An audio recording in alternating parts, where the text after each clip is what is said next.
Let's try your voice now. My name is Katniss Everdeen. I'm from District 12. Unnecessary, over-the-top expositional line. Also, couldn't they start her out on something a little simpler? She can't f***ing talk. We're gonna test his response on someone he remembers from home. Someone that will be a surprise to you and the audience. Wait, Katniss doesn't have to wear a jumpsuit, but Prim, who moments earlier didn't have to wear a jumpsuit, is now wearing a jumpsuit. Did they roll out new outfits between the day that happened between the last film and this film?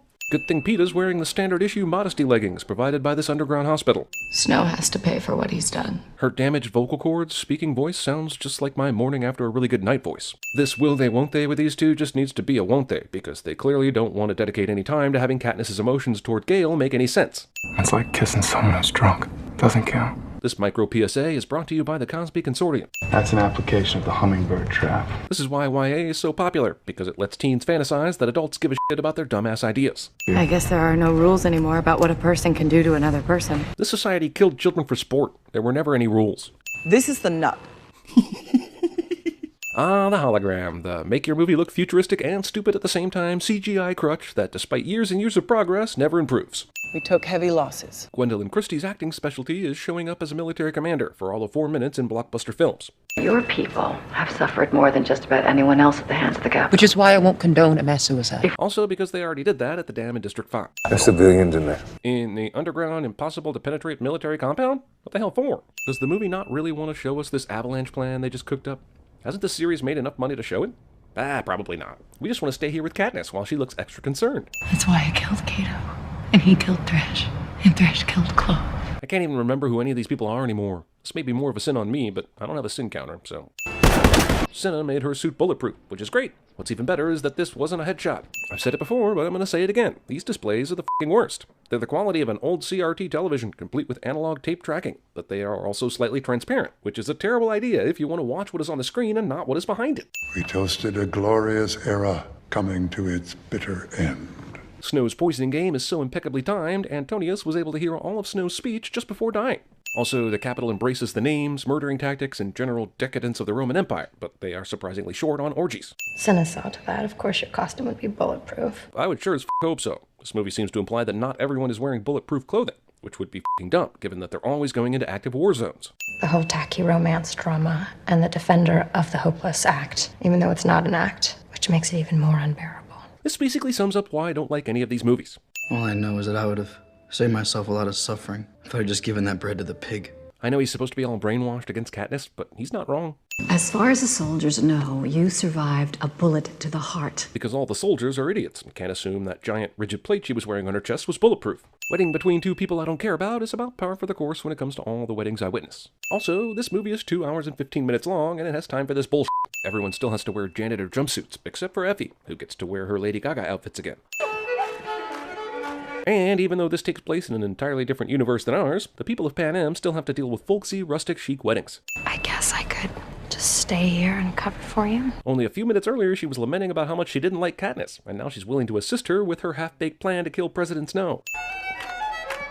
Of all the things to survive whatever apocalypse resulted in Panem, I can't believe fiddle music was one of them. 360 hug. Am I supposed to believe that Katniss was able to sneak into this giant armory from the living quarters and hop onto a cargo plane, all while being Katniss, one of the most recognizable people in all of Panem?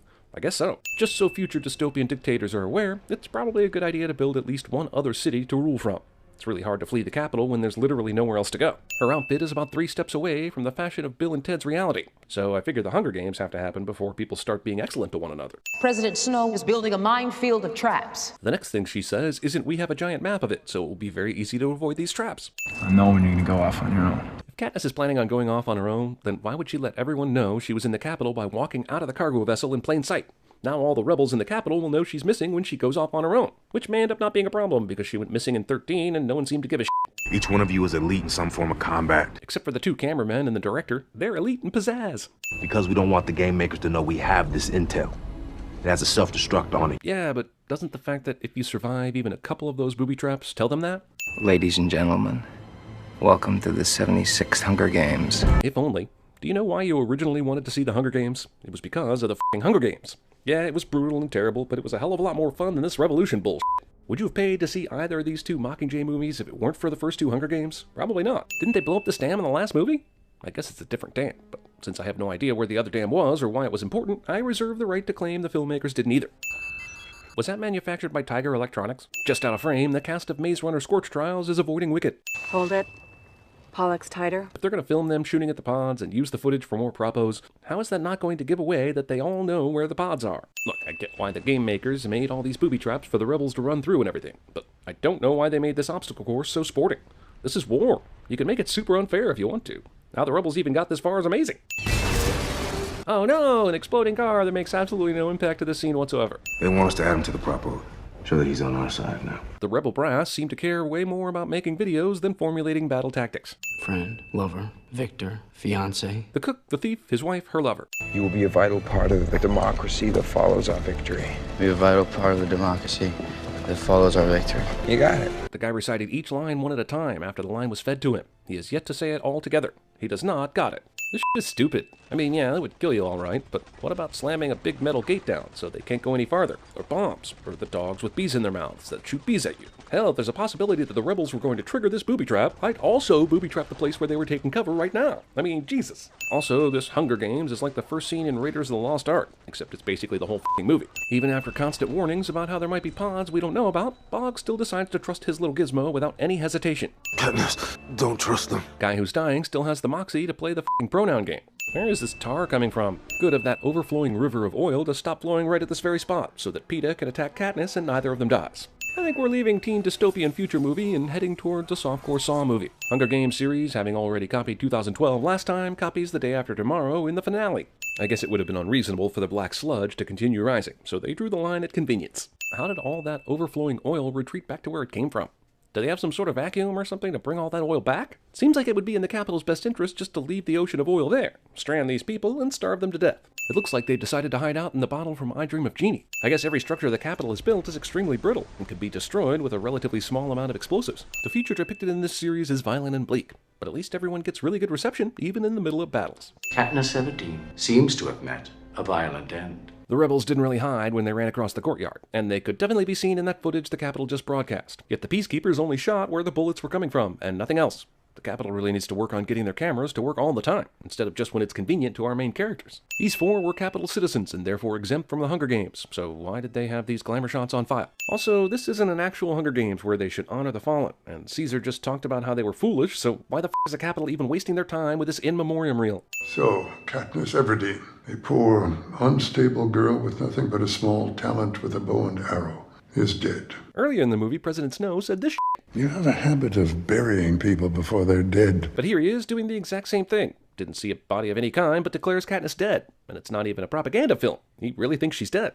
For those of you who don't know me, please allow me to introduce myself. The Capitol, with all its vast resources, can't seem to figure out a way to keep the rebels from hijacking broadcasts. I had no idea I meant so much to her. She's been a propaganda pawn since the first Hunger Games, and it's not like we don't know at this point that Coin is shady. The quasi-snarky attitude she's copying here really comes off as naive. My brother knows these tunnels really well. Of course he does, and when they arrive at the hedge maze that I'm sure this movie has, there will be a guy who built the maze in their small propaganda party. Also, the Capitol booby-trapped everywhere above ground, but never once thought the underground tunnels would be a place where a rebel force might try to enter. Man, these subway tunnels are super well lit for places where people shouldn't be walking around in the first place. I bet the Capitol's electricity bills are insane. If dictators have one strength, it's keeping the trains running during a revolution. We're too exposed here. Yeah, but no booby traps, so it's better than above ground, right? They survived. I don't know how. I do. They walked up one flight of stairs and didn't get shot at. Pretty simple to me. We're gonna stop here for a bit and get some rest, yeah? Are we gonna have to watch all of that also? They would show me pictures of my life, but some weren't real. It would have been nice for them to actually show this instead of having Peeta tell the whole story. Just another way these last two movies wasted their time. Did someone spill some Amityville horror in this Hunger Games? We gotta go. We gotta get out of here now. After Peeta's urgency, we spend roughly 4 minutes just slowly walking around the sewers, giving me enough time for the suspense to wear off and the frustration over nothing happening to wear on. Here's 2 minutes of our heroes crawling around in the sewer, because Mockingjay makes more money and less sense if it's 2 separate movies. Oh no, chuds! Also, somehow these vicious creatures ran through all this water without making a noise until someone turned around and noticed them. Since we aren't in some kind of jungle, like the earlier Hunger Games, we get weird alien creatures rather than mutant monkeys. Also, did one of these alien clones whisper Katniss a minute ago? Are these things sentient enough to emulate movie tropes? I guess in this universe, if you already have a giant bruise on your abdomen from a bullet wound, you can't get any more. Otherwise, this would hurt like shit, and Katniss would be down for the count. Yet, here we are. Close-up, dark, quick, edited, random nothingness of an action scene. This movie steals from the house of aliens, but instead of stealing the $1 million in gold bullion on the coffee table, they stole a watch and an umbrella and called it a day. That's what you get when you decide to get married. I've waited on this sin long enough. How does Katniss still have her arrows to shoot? She had like 12 to start, right? And only 4 of them were the explodey ones. Either the movie is f***ing with us or she has a Mary Poppins quiver. President Snow discovered Adam Sandler's Pixels technology. President Snow and his minions clearly did not give a f*** because their pods are destroying everything. These assholes jump at the last minute, but how did they have any idea that whatever it is behind them was going to stop at that exact spot? And why would you make a booby trap that arbitrarily cuts itself off halfway through the subway station? I don't remember falling asleep, but did I just wake up watching a live-action adaptation of Kung Fu Panda? I know you. You were a stylist in the games. Until Snow decided I wasn't pretty enough anymore. In Snow's defense, lady, you took the name Tigress way too literally. Hide down here in Meemaw's basement. Also, nearly this whole movie is running from one place to another and then waiting for 10 minutes, and no one even has an interesting sex story to tell. I'd even accept a straight theft of one of the soldiers' stories in Saving Private Ryan right now. No sin, just sweet relief. A broadcast signal can be picked up in this basement? Even if I didn't know what was going to happen at the end of this scene, I'd be an asshole walking in this crowd thinking, Snow's going to pack all of us into his mansion, and then I'd leave, because what a bunch of bullshit. Rebel missile ex machina. Katniss and Gale somehow avoid getting hit by a hail of gunfire. Then this explosion makes them fall sideways so they can avoid getting hit by the truck. Now that is some lucky bullshit right there. I mean, come on. No debris whatsoever from that blast hits Katniss. The big twist at the end is not that Katniss is an indestructible robot, because she would have to be to survive all the shit this movie is throwing at her. Primrose! Prim sits there staring at Katniss so long, you might as well plaster a neon sign on the screen that says Prim's gonna die. Half the last 2 movies' runtime is dedicated to Katniss in hospitals. Fight was over after the Capitol dropped those bombs to defend the palace. So we spend the entire series building up to a war, and then we don't even get to see how that war ends. Peacekeepers, palace guards, they had kids in there too. Once again, Katniss and we, the audience, are being told what happened after the fact. This is the most boring episode of MTV Cribs I've ever seen. Let her in. Good thing an authority figure was here at this very moment so Katniss could confront Snow. I must concede it was a masterful move on Coin's part. Wait a minute, so Coin is the one who killed all those kids? But that means other people know, right?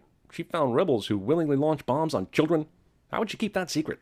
Oh, my dear Miss Everdeen, I thought we'd agreed never to lie to each other. And the honor of this insane dictatorial murderer holds fast, for some reason, as if he has any reason to ever keep or make a promise to Katniss. But it is narratively convenient for the climax. Is that you? I don't know. If someone asks you if you helped murder a bunch of children and you respond with I don't know, you might as well say, yes, I did. You want to have another Hunger Games with the Capitol's children? You're joking. Not in the slightest. With all the hotheads in that room that are vehemently opposed to a Hunger Games for obvious reasons, no one decides to kill Coin right now. Haymitch is the only person at the table who understands what Katniss is trying to do. Ah, the old diegetic sound switcheroo. Also, they sure lucked the f*** out that their large arsenal of timpani didn't get destroyed. The first movie had the characters travel down this route in chariots, so who knows how long walking would take. I bet they cut out like 15 minutes here. So Effie made it out alive, obviously, but what happened to Caesar Flickerman? Does he still get to host his little show, or did the rebels explode him? Luckily, this execution is staged so that Snow is right in front of Coin, and Katniss can shoot her arrow without dramatically changing directions. I get that the rebels all hate Snow and want him dead, but why did none of them go for Katniss, who should be considered a traitor for killing the new president? Coin isn't much of a bleeder. This area is probably clean enough for another execution. Promise me you'll find it. Find what? The life of a victor. There's no way she could know what it is. I mean, do we really need to find more ways to fill time in what is essentially a 4.5-hour movie that only needed to be 2 hours long? Is that the same cat from before? The one that we last saw in the bunker? I smell a spinoff. Hunger Games, Homeward Bound, Part 1. Holy shit, this is the calmest cat in the face of flying objects and screaming I have ever seen. Movie decided to take the Return of the King route when it comes to ending the series. I found these, over by the edge of the forest. It's Primrose. I'm done. You'll be happy to hear that Katniss's mother has been training new medical units in the capital. This is the second letter being read to Katniss in 5 minutes. Katniss is only here to listen to people describe things, not actually witness it. You love me, real or not real?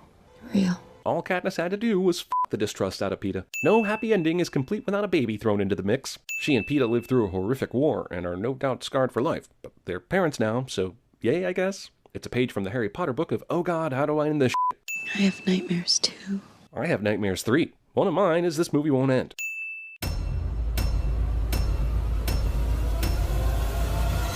Your bra bomb better work, nerdlinger. Okay.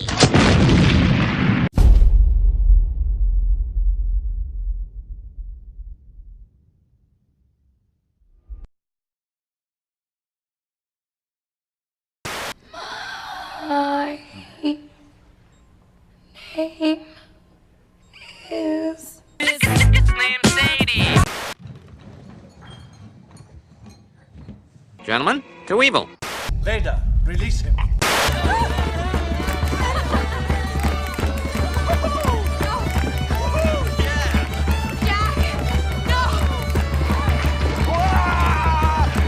So we can't go anywhere in the streets. And the rooftops are just as bad. We will go through the mines. Stay alive. Stay alive, no matter what occurs. I will find you.